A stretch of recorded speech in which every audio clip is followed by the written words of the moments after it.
Το κάθε χωριό έχει και το πανηγύρι του.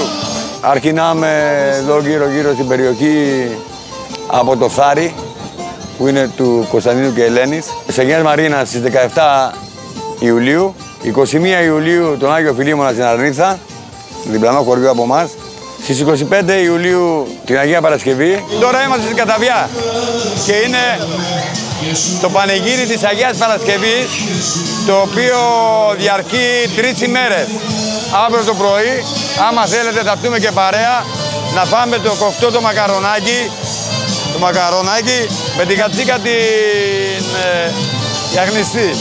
Στις 26 Ιουλίου στον Άγιο Παντελεήμονα το Μεγαλόχαρο εδώ στα Τσιάννα. Πολύ ωραία πανήγυρη, εκεί μπορεί να φας και κατσικάκι στις σούβλες, τολματάκια, γιαπράκια που λέμε εμείς εδώ. Έχουμε τον Άγιο Μερκούριο 15 Αυγούστου.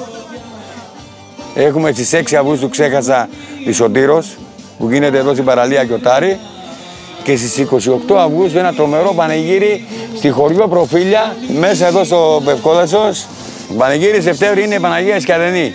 Είναι ένα πολύ ωραίο πανηγύρι και είναι και το τελευταίο πανηγύρι που γίνεται εδώ στην περιοχή μας και έτσι κλείνει και το καλοκαίρι μας.